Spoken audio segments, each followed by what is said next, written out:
लोग सुन भी रहे हैं, सुना भी रहे हैं। एक नारा बुलंद हो गया पूरे देश में। हमने सोचा था सिर्फ बिहार में बुलंद होगा, लेकिन ये तो हरियाणा, महाराष्ट्र, राजस्थान, मध्य प्रदेश, गुजरात, इवन गुजरात, सब जगह बुलंद होता जा रहा है। और ये नारा नहीं है, ये एक हकीकत है। वोट चोर, गद्दी छोड़। अब इस नारे के पीछे हो क्या रहा है? वोट चोरी के पीछे क्या हो रहा है? वोट चोरी क्यों की जा रही है? वोट चोरी तो एक शुरुआत होती है, उसके बाद कई तरह की चोरियां की जा रही। वोट चोरी तो झांकी है, अभी जेब काटना बाकी है। आपकी जेब काटी जा रही। यह प्रेस वार्ता वोट चोरी पर तो नहीं है, लेकिन जो पिछले 11 साल से चुराई हुई कुर्सी पर बैठकर प्रधानमंत्री जी, उनके कैबिनेट के सदस्यों के परिवार क्या कर रहे हैं। प्रधानमंत्री जी के पास एक भतीजों की फौज है। गडकरी जी का बेटा, अमित शाह जी का बेटा, ज्योतिरादित्य सिंधिया जी का बेटा, डोभाल जी का बेटा, ऐसे भतीजों की एक फौज है। एक तरफ ताऊजी बैठे हैं, नीचे भतीजों की पूरी फौज। ताऊजी वोट चोरी करके कुर्सी पर बैठ जाते हैं, फिर भतीजे नोट चोरी शुरू करते हैं। कुछ भतीजे T20 के माध्यम से पैसा कमाते हैं, जो क्रिकेट में चले गए। कुछ भतीजे E20 के माध्यम से पैसा कमा रहे हैं, जो एथेनॉल में चले गए। तो ये E20 और T20 के बीच में चोरी की कुर्सी पर बैठे प्रधानमंत्री और उनके भतीजों की फौज आपके और मेरे पसीना बहाकर कमाए हुए पैसों के साथ ये कर रहे हैं। आज एथेनॉल पे हम थोड़ी बात करेंगे। काफी दिनों से चर्चा चल रही है एथेनॉल पे, और एथेनॉल पे बात करने से पहले शुरू मैं उस वादे से करूंगा जो 2014 में नितिन गडकरी जी ने और नरेंद्र मोदी जी ने बार बार दोहराया था। उन्होंने ये कहा था कि म्युनिसिपल वेस्ट, जो कचरा होता है नगर पालिका से जो निकलता है, जमा होता है, उस वेस्ट से एथेनॉल बनेगा, उसको पेट्रोल और डीजल में डाला जाएगा, और उसके बाद पेट्रोल 55 रुपए लीटर उपलब्ध होगा। ये मेरे शब्द नहीं है, गडकरी जी और मोदी जी के शब्द हैं, 2014 के शब्द हैं। और डीजल 50 रुपए प्रति लीटर उपलब्ध होगा। ये बात कही इन्होंने जून 2014 में, गडकरी जी ने, और फिर बार बार दोहराते रहे। फिर सितंबर 2018 में गडकरी जी ने कहा कि सरकार 5 एथेनॉल उत्पादन संयंत्र स्थापित कर रही है, जहां लकड़ी का जो बूरा होता है, लकड़ी पर और म्युनिसिपल वेस्ट पे आधारित एथेनॉल बनाया जाएगा। अब 5 साल, 18 से अब तक 7 साल हो गए। वादे के मुताबिक म्युनिसिपल वेस्ट से या लकड़ी के बूरे से 1 लीटर एथेनॉल भी नहीं बनाया है। Not even 1 litre of ethanol has been made out of municipal waste और वुड। 627 करोड़ लीटर एथेनॉल बना है, उसमें से 56% गन्ने से बना है और बाकी अनाज से बना है। 627 करोड़ लीटर एथेनॉल, 1 लीटर भी म्युनिसिपल वेस्ट से नहीं बना, गन्ने से बना और अनाज से बना। ये शॉकिंग है, ये बहुत हैरान कर देने वाला आंकड़ा है। 627 crore liter, I repeat in English, not a single liter from municipal waste or wood, 56% from sugarcane, the rest from grains.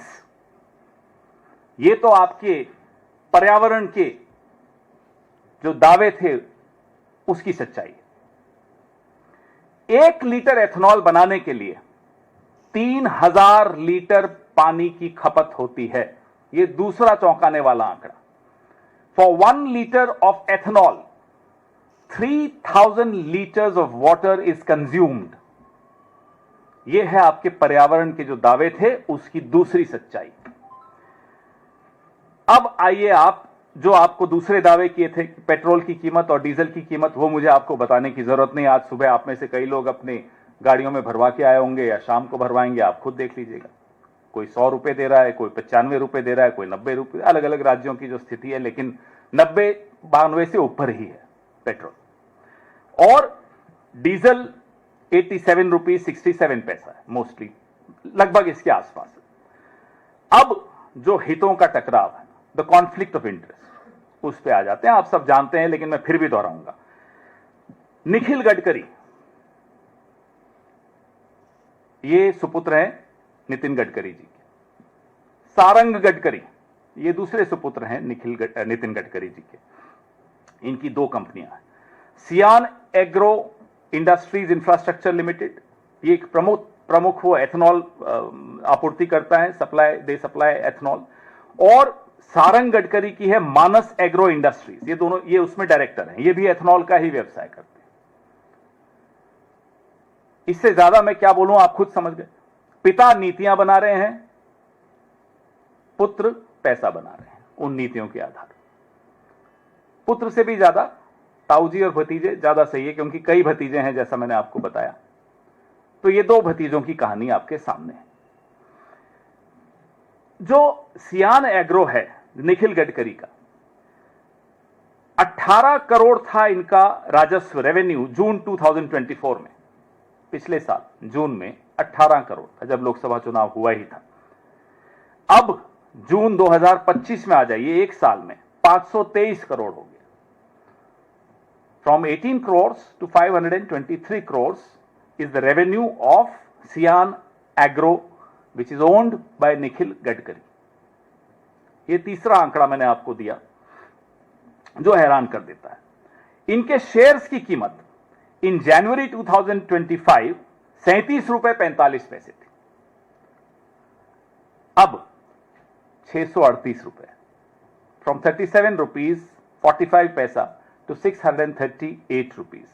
It's a hike of 2184%, 2184% इनके शेयर्स की कीमत बढ़ी है। अब आइए अगले आंकड़ों पर। पिछले 11 साल के इतिहास में कोई एक स्कीम ऐसी नहीं है जो समय से पहले हासिल कर ली गई हो, पूरी कर ली गई, लेकिन ये एक स्कीम है। आप हंस रहे हैं। 2025 की समय सीमा से पहले 20% एथनॉल मिश्रण हमने हासिल कर लिया। आप बधाई दे दीजिए ताऊजी को भी और उनके भतीजों को भी। ये भतीजों की कृपा है कि ये एक नीति, अब हम तो मोदी जी से एक ही गुजारिश करेंगे, साहब आपकी तमाम नीतियां जो हैं अपने कुछ कुछ भतीजों को उसमें डाल दो। कम से कम देश को वो नीतियां मिल जाएंगी कि हां हो गया। वो अलग बात है कि लाभ नहीं मिलेगा देश को, पेट्रोल आज भी उतने ही रुपए में जाएगा जितने में जा रहा है। हमें कहा गया साहब रूस से कच्चा सस्ता तेल आ रहा है। अब वो कच्चा सस्ता तेल मोदी जी के एक दोस्त की रिफाइनरी में जाता है, वहां से प्रोसेस होता है, फिर मोदी जी के भतीजों की फैक्ट्री में जाता है, वहां से एथनॉल मिक्स होता है और दिल्ली में मोदी जी बैठकर उसमें टैक्स मिक्स कर देते हैं। इसलिए 100 रुपए लीटर पेट्रोल देते हैं आप।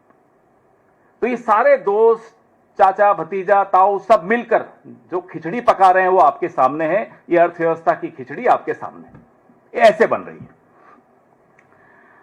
हमें कहा गया साहब एथनॉल से माइलेज बहुत अच्छा होगा और रखरखाव की जो चिंताएं हैं आपके इंजन की वो खत्म हो जाएंगी। उल्टा हुआ। नीति आयोग खुद कह रहा है कि 6% माइलेज में गिरावट तो नीति आयोग स्वीकार करता है कि आती है, लेकिन हकीकत तो और ज्यादा है। 2023 से पहले जितने इंजन हमारे यहां बने हैं, they are not compatible with ethanol fuel. Engine damage हो रहे हैं, हमारी आपकी मेहनत की कमाई बर्बाद हो रही है, लेकिन किसी को कोई फर्क नहीं पड़ रहा, किसी को कोई चिंता नहीं है, क्योंकि चोरी की गद्दी है। उनको लगता है फिर से वोट चुराएंगे, गद्दी चुराएंगे और यही काम करते रहेंगे उनके भतीजे। अब E30 की भी बात हो रही है। हमारी आपकी चिंताओं की कोई चिंता नहीं उन लोगों को। हमने जब सब आप लोगों ने आवाज उठाई कि साहब इंजन डैमेज हो रहे हैं, हमें माइलेज कम मिल रहा है, तो बोले ये तो पेट्रोलियम लॉबी कर रही है। ये गडकरी जी कहते हैं, उन्हीं के वर्ड्स हैं कि पेट्रोलियम लॉबी की तरफ से आवाजें आ रही हैं। अरे साहब, ये हमारे इंजन से आवाजें आ रही, हमारी जेब से आवाजें आ रही। ये कोई पेट्रोलियम लॉबी के लोग नहीं है हम और आप। हम तो पेट्रोलियम लॉबी के शिकार हैं। अब हम एथनॉल लॉबी के भी शिकार हैं। आम नागरिक तो हर जगह से परेशान किया जा रहा है, पेट्रोलियम लॉबी भी और एथनॉल लॉबी भी और वोट चोर भी, सब परेशान कर रहे हैं। अब आपको मैंने बताया पानी, अनाज, तकनीकी प्रभाव। अब किसानों पर आ जाइए। किसानों का हमें कहा गया साहब ये एथनॉल की वजह से उनकी आय 2022 में दुगनी हो जाएगी। वो हकीकत भी आपके सामने है। किसानों को नहीं मिल रहा। शुगर केन की जो बड़े बड़े लोग हैं उनको जरूर मिल रहा है लाभ। गडकरी जी की बेटों की फैक्ट्रीज को मिल रहा है लाभ। किसानों को इसका कोई लाभ ट्रांसफर नहीं हुआ। उल्टा ग्रेन्स, अनाज सस्ते में उनसे लिया जा रहा है एथनॉल बनाने के लिए। वो लाभ भी किसानों को नहीं मिला। चावल हो या गेहूं हो, उसमें किसी का लाभ जो एथनॉल में अनाज जा रहा है किसानों को नहीं दिया गया। उनको जैसे सस्ते पेट्रोल से लाभ हमें नहीं हस्तांतरित हुआ, नागरिक को, कंज्यूमर, उपभोक्ता को, वैसे ही इसका भी लाभ किसानों को नहीं ट्रांसफर हुआ। यह भी लाभ जिनको लेना था वो ले गए। पर्यावरण के बारे में मैंने आपको बताया। जो जितने एथनॉल की डिस्टिलरीज हैं ये लाल श्रेणी, रेड कैटेगरी के प्रदूषक हैं। जो सबसे डेंजरस, सबसे एक्सट्रीम कैटेगरी है पर्यावरण के लिए नुकसान पहुंचाने वाली कैटेगरी, वो है रेड कैटेगरी। ये उस रेड कैटेगरी में आती हैं एथनॉल की डिस्टिलरीज। तो हमें एक बात कोई समझा दे सरकार की तरफ से कि ये एथनॉल से लाभ किसको हुआ, आम नागरिक को क्या लाभ हुआ, किसान को क्या लाभ हुआ, पर्यावरण को क्या लाभ हुआ, किसको लाभ हुआ, बताइए। ये सवाल रोज बढ़ रहे हैं। सवाल आज भी खड़े हैं, जवाब नहीं मिल रहा। उपभोक्ता के बारे में आपको बता चुका हूं, सवाल सारे बता चुके हैं, लेकिन हमारे सवाल अब प्रधानमंत्री जी आपसे भी हैं कि 2021 में जब आपने ये शब्द कहे थे कि जब हम 20% एथनॉल मिश्रण हासिल कर लेंगे तो कल्पना कीजिए कि किसान कितना पैसा कमाएंगे। तो मोदी जी अब आप बताइए 2021 के जरिए जो आपने एथनॉल मिश्रण किया उसका लाभ किसानों को कितना मिला, यह आंकड़े सबके सामने रखिए। माइलेज के आंकड़े सबके सामने रखिए। इंजन डैमेज की जो शिकायतें हैं उसके आंकड़े सबके सामने रखिए। नंबर 2, अगर एथनॉल मिश्रण का उद्देश्य पेट्रोल को 55 रुपए और डीजल को 50 रुपए पे लाना था तो हम सब दोगुना कीमत क्यों दे रहे हैं, ये आंकड़े सामने रखिए, ये कारण सामने रखिए। नंबर 3, अगर ये E20 एथनॉल को बढ़ावा देना एक सार्वजनिक नीति है तो गडकरी जी के बेटों को यह अप्रत्याशित लाभ क्यों मिला, यह लाभ उपभोक्ता को क्यों नहीं मिला, सिर्फ आपके भतीजों को क्यों मिल रहा है, यह भी आपको जवाब देना चाहिए। जीरो टॉलरेंस फॉर करप्शन, ये मोदी जी के शब्द हैं। Zero tolerance for corruption. एक नया कानून लाने की कोशिश की, 130वां संशोधन, 130th amendment to the constitution of India. हम ये जानना चाहते हैं कि जब ये 130वां संशोधन पारित हो जाएगा, क्या उससे पहले आप अपने ये तमाम भतीजों की फौज पर कोई जांच बैठाएंगे? आपके जो भाई हैं कैबिनेट में सारे, मैंने नाम गिनाया आपको, अमित शाह, गडकरी जी, सिंधिया जी, और कैबिनेट के भी ऊपर जो बैठे हैं डोभाल जी, कोई एथनॉल से कमा रहा है, कोई क्रिकेट से कमा रहा है, कोई पाकिस्तान से कमा रहा है, कोई पता नहीं क्या क्या बेचकर कमा रहा है। इन सब पर जांच होगी क्या? 130वें संशोधन से पहले होगी क्या जांच? और 130वें संशोधन का प्रभाव इन लोगों पर पड़ेगा या नहीं पड़ेगा? और आखिरी 2014 से लेकर 2025 तक 38.89 लाख करोड़, लगभग 40 लाख करोड़ 38.89 लाख करोड़ आपने पेट्रोल और डीजल पर जो सेस के जरिए कमाया है, उस पैसे का हिसाब इस देश के नागरिकों को मिलेगा या नहीं मिलेगा? They have made almost 40 lakh crore out of the cess they charge on petrol and diesel from us. इन सब सवालों के जवाब हमें मालूम है नहीं मिलेंगे, क्योंकि ये लोग वोट चुरा कर आते हैं और फिर जेब काट कर जाते हैं। अब आपके सवाल इसी पर रखिएगा, कोशिश तो यही करिएगा। Recently, we have seen that how the Supreme Court has also rejected the plea which was being filed for this matter only. At that point in time, also Kerala Congress had also tweeted saying that it should not have been done. At least the Supreme Court should have listened to this petition. To which the BJP had replied that you want to target the Indian state. So, do you believe that the legal route is now the only solution for this? We are a political party. If one door shuts does not mean all the other doors are also shut for a political party. We will raise this issue politically. There are various ways of raising an issue. Legal is one, political is another, activism is another, non-political activism is another, and the best route is the media. I hope you also adopt that route and write all this. Sir, आपको लगता है कि ये सीधे सीधे conflict of interest का मामला है? क्योंकि एक साल के भीतर ये जो सियान एग्रो इंडस्ट्रीज है निखिल गडकरी का, वो 17-18 करोड़ से सीधे 523 करोड़ का उनका जो है बिजनेस हो जाता है। एक साल में ऐसा कौन सा बिजनेस है जो इतना प्रॉफिट, तकरीबन 2905% का प्रॉफिट है? जब 5 महीने में महाराष्ट्र की वोटर लिस्ट में 41 लाख नए वोट जुड़ जाते हैं, तो मिलावट की वोटर लिस्ट, मिलावट का पेट्रोल, और ये आपके सामने है हकीकत। ये आंकड़े जो आपने मुझे बताए, जो मैंने आपको भी बताए, ये आंकड़े दिखाते हैं कि किस तरह से चोरी हो रही है, किस तरह से मेरी और आपकी जेब काटी जा रही है। Sir, a PIL on the same was filed in Supreme Court also, and Supreme Court dismissed it regarding the ethanol. So, what is the other option, alternative option? Well, this is the option. The option is that we raise it politically. The option is that the media covers it, and let's start asking questions.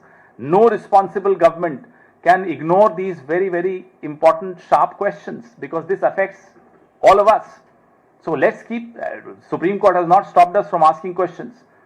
Have they stopped us from exposing these facts and figures? No.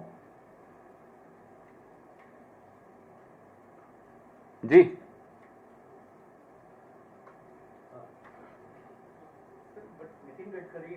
Mike. Well, he accuses all those who are questioning the ethanol issue as people who have been propped up by the petroleum lobby.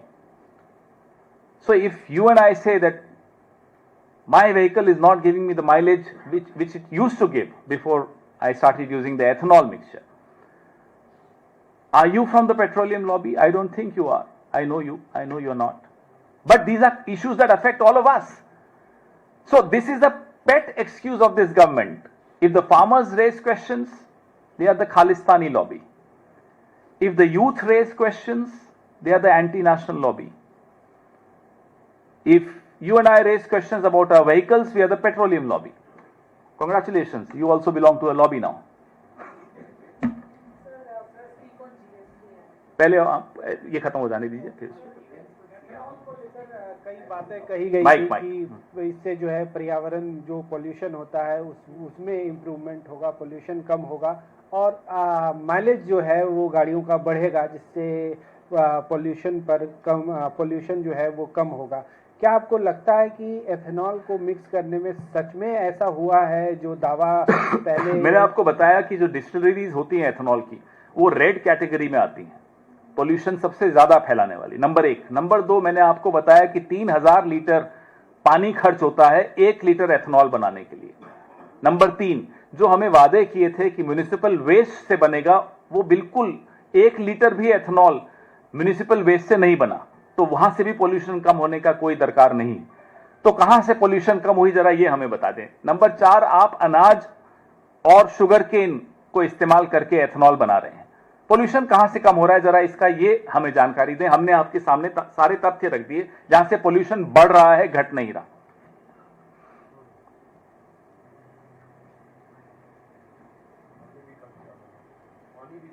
तीन 3000 litre प्रति litre of ethanol पे 3000 litre पानी खर्च हो रहा है। ये minimum बता रहा हूं जी। अरुण जी, आप कुछ पूछना चाह रहे थे? विषय अंतर है, शुरू करिए। अब ए फॉर अरुण है, चलिए अरुण से शुरू करते हैं। सर, जो जीएसटी के नए स्लैब्स हैं तीन, एक 40% वाला जो स्लैब है 28 हटा करके, उसको लेकर के आप लोगों ने सवाल उठाने कल से शुरू कर दीजिए। बेसिकली क्या आप लोग चाहते हैं कि 2 ही स्लैब रहे या फिर तीसरा स्लैब है उसमें कोई हमने संशोधन तो चाहते हैं? शुरू से 2016 से राहुल जी 2 ही स्लैब्स की बात कर रहे हैं। इनको या तो समझने में 9 साल लग जाते हैं या अपने अहंकार को नीचे करके फिर राहुल जी की सलाह मानने में 9 साल लग जाते हैं, मुझे नहीं मालूम। अब हमने अभी एक आवाज कल उठाई है, अब इनके पास 9 साल तो बचे नहीं। अब अगले 8-9 महीने में भी, मुझे लगता है वो भी मैं ज्यादा बोल रहा हूं, 8-9 हफ्ते में ये भी सलाह मान ले राहुल जी की तो अच्छा रहेगा, नहीं तो फिर हम आके कर देंगे, चिंता मत कीजिए। माइक दीजिए भाई। जैनेंद्र जी ने आज खाना नहीं खाया, आवाज कम आ रही है। सर, इसी से जुड़ा हुआ सवाल है कि कल निर्मला सीतारमण से पूछा गया इसको लेकर के जो कांग्रेस निशाने साध रही है, तो उन्होंने कहा कि क्या कांग्रेस चाहती है कि टोबैको पर जो है वो टैक्स जो है वो घटाया तो जाए? पिछले 11 साल से जो आप कर रहे थे, तो क्या आप ये चाहते थे कि टोबैको पे कम वाला स्लैब हो? ये अजीब सी बात है। पार्टी की क्या नीति है सर? वो पार्टी की थोड़ा नीति स्पष्ट है कर कि दीजिए। एक सिंप्लीफिकेशन होना चाहिए। GST should be good and simple tax, it can not be a complicated tobacco उत्पादों पर सर क्या बात वो नहीं है कि कौन सा उत्पाद और कौन सा उत्पाद नहीं। बार बार हम कह रहे हैं साहब 2 स्लैब्स रखिए, और 9 साल लग गए इनको हमारी सलाह मानने में। माइक ऑन करिए। सर, ये जब ये रोल आउट किया गया था जीएसटी, तो संसद का विशेष सत्र बुलाया गया था रात को, स्पीचेस रात को 12 बजे बिल्कुल, और इसको कहा गया था कि 1 नेशन 1 टैक्स 1 मार्केट। और फिर कांग्रेस ने जब इसका क्रिटिसिज्म किया तो उन्होंने कहा कि ये गब्बर सिंह टैक्स है। राहुल गांधी का ये बड़ा फ्रेज चला था उसमें वहाँ। तो ये जो गब्बर सिंह टैक्स है, विज़ इनका जो ये क्लेम था कि 1 नेशन 1 टैक्स 1 मार्केट, तो इसको कहाँ देखते हैं? 1 नेशन 5 स्लैब्स 6 स्लैब्स हकीकत तो यही थी ना। फिर तभी तो आवाज उठाई राहुल जी ने और कांग्रेस पार्टी ने। 9 साल बाद माना। हमें समझ में नहीं आ रहा, हमें नहीं मालूम कि वाकई इनकी क्या समझ कम है कि इनको 9-10 साल लग जाते हैं। किसानों के मामले में 3-4 साल लग गए, राहुल जी जो कह रहे थे, फिर मानना पड़ा। हर चीज वो यू टर्न लेते हैं, लेकिन यू टर्न में 9 साल कैसे लग गए इनको? तो या तो समझ कम है या घमंड बहुत ज्यादा है, दोनों में से एक चीज। जी, और कोई विषय नहीं आज।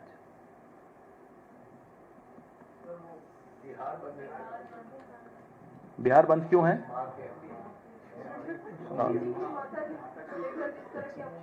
प्रयोग किया गया, उसको लेकर बिहार तो बंद। अपमान सिर्फ बिहार में हुआ था क्या? बिहार से किया गया इसलिए। तो पूरे भारत में अपमान नहीं हुआ क्या? वो चुनाव बिहार में है इसलिए बिहार बंद। और ये हमने आपको जिस दिन ये वाकया हुआ था उसी दिन आप सब में से कई लोग थे जिनको मैंने ही बाइट दी थी। ये टूल किट शुरू हो गया है, आपको भी दी थी। ये टूल किट था और है, और अब ये टूल किट एक्सपोज हो चुका है कि पहले गाली दिलवाते हैं, फिर हंगामा मचाते हैं, फिर मुद्दा बनाते हैं, फिर मोदी जी आते हैं, आंसू टपकाते हैं, और मेरी मां का अपमान हो गया ऐसे करके बोलते हैं। हाथ यूं होते हैं, आंखों में आंसू होता है, टोन एकदम बदल जाती है। रंगमंच को भी इससे बेहतर कलाकार नहीं मिलेगा। और एक ऐसा व्यक्ति जिसको इस देश ने इतना कुछ दिया, तीसरा टर्म दिया, इतनी गलतियां माफ कर दी, उस आदमी को जम्मू कश्मीर की बाढ़ नहीं दिखती, उस आदमी को और किसी की मां नहीं दिखती, किसी का अपमान होता हुआ उसको कोई फर्क नहीं पड़ता। हजारों लोग बिना ट्रायल के जेल में बैठे हैं, उनकी माएं नहीं दिखती। उस आदमी के आंसू सिर्फ इलेक्शन में ही क्यों टपकते हैं? क्यों सिर्फ बिहार ही बंद है? अब इस टूल किट को आप कितना भुनाओगे? ये टूल किट एक्सपोज हुए को भी कई साल हो गए अब। नेक्स्ट सर, वो ईपिक वाले इशू को लेकर के आप लगातार निशाने पर है बीजेपी के।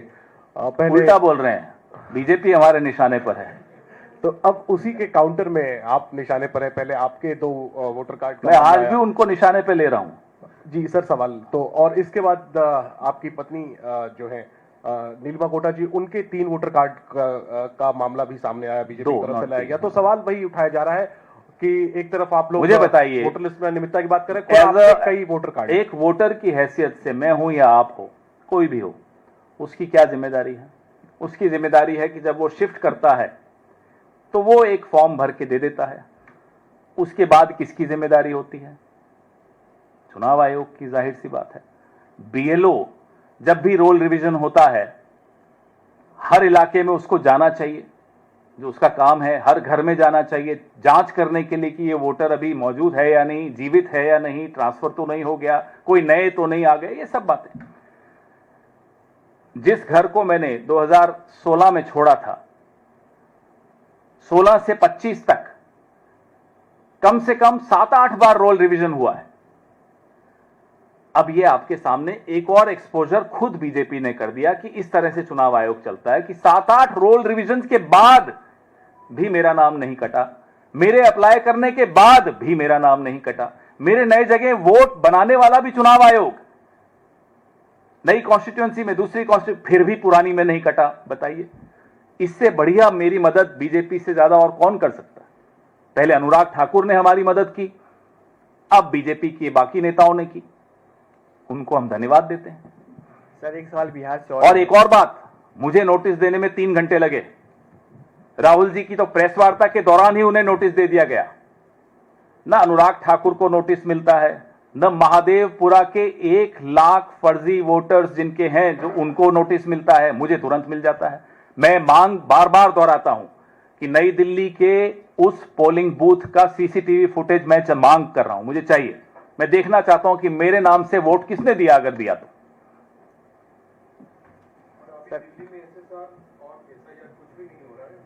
रोल रिवीजन तो हर चुनाव से पहले 1-2 बार होता है, तो 7-8 बार तो हो चुका है। कहां है वो? सर, बिहार से क्यों नहीं कटा वो नाम मेरा? जी, बिहार से एक सवाल और है कि आपने कहा कि 89 लाख कंप्लेंट्स आप लोगों ने फाइल की हैं, तो क्या इस पे आपको थोड़ा सा प्रकाश डाल सकते हैं कि ये जो डाटा आपने 89 लाख बताया है, इसको कैसे कंपाइल किया है और इसको किस फॉर्मेट, मतलब फॉर्मेट को तो उन्होंने कहा कि फॉर्मेट सही नहीं है, और इसको कहां कहां कैसे कैसे क्या हो क्या रहा मैं आपको बताता जी, हूं। कैसे इसको आपने सबमिट किया है? बीएलए के माध्यम से अगर हम शिकायतें दर्ज कराने की कोशिश करते हैं तो वो स्वीकार नहीं की जा रही, सरेआम मना किया। ना केवल कांग्रेस को, बाकी पार्टियों का भी यही अनुभव है। बीजेपी को जरूरत है नहीं, क्योंकि उनका काम तो चुनाव आयोग ही कर लेता है। हम अपनी पार्टियों की बात कर रहे हैं जो बीजेपी के साथ नहीं है। हमारे बीएलएस जो भी शिकायतें लेकर जा रहे हैं वो रिजेक्ट कर दी जाती है। वोटर को कहते हैं कि नहीं, आप दो शिकायत, फिर वोटर शिकायत देता है जो दे पाता है, सब नहीं दे पाते। उसको कहते हैं अरे ये लिखित में देने की क्या जरूरत है, हम कर देंगे। ये हो रहा है, ये लगातार हो रहा है। हमने वो तमाम जिलावार शिकायतें इकट्ठी की, BLA 1 यानी कि DCC के माध्यम से हमने DEO डिस्ट्रिक्ट इलेक्टोरल ऑफिसर को जमा करा दी। वो 89 लाख ऐसी शिकायतें हैं। इन शिकायतों में 75% महिलाओं को मृत या पलायन घोषित कर दिया उनका, कई बूथ्स में। कई जीवित लोगों को मृत घोषित किया, वो तो आपको मालूम ही है, राहुल जी के साथ चाय पीते हुए आपने देखा उनको। कुछ बूथ्स ऐसे हैं जहां 200 लोग कम कर दिए, वो वहीं हैं। कहीं 100 वोट कम कर दिए, ऐसे कई बूथ हैं। तो ये सब शिकायतें मिलाकर 89 लाख शिकायतें हमने BLA 1 के माध्यम से दी हैं। लेकिन चुनाव आयोग अदालत में ये दिखाना चाहता है कि पॉलिटिकल पार्टीज काम नहीं कर रही, तो वो 0-0 का आंकड़ा दिखाना चाहता है, इसलिए BLA के माध्यम से शिकायतें नहीं ले रहा है। सब कुछ है उसमें, इंक्लूजन भी है, जो जिनको मृत घोषित कर दिया साहब उनको वापस जिंदा कर दो वो भी है।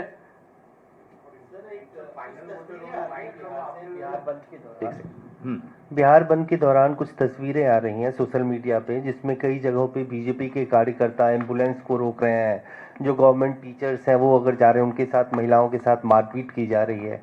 इस तरह की तस्वीरें इसी को कहते हैं एक तो चोरी हो, ऊपर से सीना चोरी। अरे चोरी करते हुए पकड़े गए हो आप, अब आप किसी चोर को पकड़ लो और फिर कह रहे मुझे गाली दे दी, मुझे गाली। अरे आपके साथ तो जो आपने हमारे साथ किया वो तो देखो, आपको अब सजा ये मिलेगी कि आपको लोग हराना चाहते हैं। अब आप जबरदस्ती बिहार बंद कराओ, फिर बदतमीजी करो लोगों के साथ, मरीजों को रोको, तो क्या कर रहे हो आप? आपकी चोरी पकड़ी गई, लब्बो लबाब यही है। हाँ आप Anand. Final voter rolls in Bihar might come after September 30 when the election date will be announced. How do you Why should I look at it? Let the court look at it. Let the court look at it. इनको दो प्रदीप। मेरा उपराष्ट्रपति चुनाव को लेकर सवाल है। ये जो उपराष्ट्रपति चुनाव में हमने देखा है कि जैसे जैसे ये मुकाबला करीब आ रहा है, नक्सली ठहराते हुए बड़े आरोप लगाए गए हैं जो विपक्ष के उम्मीदवार हैं सुदर्शन रेड्डी। इनके आरोपों में आपका क्या जवाब? इसका जवाब कई सेवानिवृत्त न्यायाधीश बहुत खुलकर दे चुके हैं, कई लोग दे चुके हैं। ये लोग जिनको 9 साल लग जाते हैं राहुल गांधी की सलाह समझने में, आपको लगता है कि ये कोई पूरी जजमेंट पढ़कर समझेंगे उसमें क्या क्या लिखा है? वो जजमेंट अगर आप पढ़ लें, आपके पास समय कम होता है क्योंकि सुबह से शाम तक रिपोर्टिंग में होते हो, लेकिन पढ़ लीजिए, मैं कहता हूं आपको, मैं भिजवा दूंगा आपको। वो आप जजमेंट पढ़िए, वहां नक्सलवाद के खिलाफ क्या लिखा है, माओवाद के खिलाफ क्या लिखा है, वो बिना पढ़े। अमित शाह तो मैंने सोचा था पढ़े लिखे हैं, अब हो सकता है वहां भी गलत हो गया होगा, कुछ मुझसे गलती हुई होगी। एंटायर पॉलिटिकल साइंस वाले नहीं पढ़ते, समझ में आता है। लेकिन अमित शाह तो मैंने उनकी डिग्री देखी थी, कुछ था उनके एफिडेविट में, कुछ डिग्री विग्री है उनके पास भी कहीं, तो वो तो पढ़ लेते। तो बिना पढ़े, और इस जजमेंट को 11 साल हो गए, क्या किसी भी कोर्ट ने इस जजमेंट को पलटा? सुप्रीम कोर्ट के एक जज की जजमेंट को का हवाला देकर आप उस जज का चरित्र हनन कर रहे हैं, और वो भी बिना जजमेंट पढ़े कर रहे हैं। इससे ज्यादा वाहियात बात और कोई नहीं कर सकता, सिर्फ गृह मंत्री ही कर सकते हैं इस देश के। सर मेरा नाम प्रशांत है, मैं हिंदुस्तान समाचार मैं जानता हूं आपको, सर। प्रशांत कुमार मिश्रा, आगे बोलिए। जी सर, राहुल जी ने बिहार में हाइड्रोजन बम की बात की थी, सर कब तक आ रहा है? और जल्दी में हो आप, इतनी जल्दी तो मोदी में को भी नहीं है, थोड़ा इंतजार कीजिए। इस इंतजार का भी बड़ा अलग मजा होता है, थोड़ा हमें भी मजे लेने दीजिए, थोड़ा ब्लड प्रेशर तो बढ़ने दीजिए। पंजाब को लेकर बाढ़ की स्थिति बहुत खराब है पंजाब में, और जो सेंट्रल असिस्टेंस मिलना चाहिए या पैकेज मिलना चाहिए पंजाब को, जो हालात है वहाँ पे 1000 से ज़्यादा गांव, 1300 से ज़्यादा गांव बाढ़ से प्रभावित है, तो अभी तक सेंटर ने कोई पैकेज या कोई रिलीफ नहीं है ना उससे। देखिए साहब, रिलीफ तो बहुत दूर की बात है। प्रधानमंत्री ने सिर्फ एक राज्य में जरूर बात की मुख्यमंत्री से, और भी राज्य हैं जहां बाढ़ की हालत बहुत गंभीर है। पड़ोस में जम्मू कश्मीर है, पड़ोस में हिमाचल है, पड़ोस में उत्तराखंड है, कहीं बात नहीं कर रहे हैं। पैकेज तो आप बहुत दूर की बात कर रहे हैं। कल राहुल गांधी जी ने मांग की है, और हमारी पूरी पार्टी पंजाब में सड़कों पर है, राहत पहुंचा रही है। आपने कल सोशल मीडिया पे भी देखा होगा किस तरह से हमारे भूतपूर्व मुख्यमंत्री चन्नी जी हुए, या राजा वड़िंग जी हमारे पीसीसी प्रेसिडेंट हुए, हमारे तमाम नेता पंजाब के सड़कों पर हैं, गांव गांव में जा रहे हैं, खेतों में जा रहे हैं, राहत सामग्री जुटा रहे हैं। लेकिन जिसका ये काम है, उसने तो इतना भी मुनासिब नहीं समझा कि उमर अब्दुल्ला को भी फोन कर लेते, सुक्खू जी को भी फोन कर लेते। कहीं तो कुछ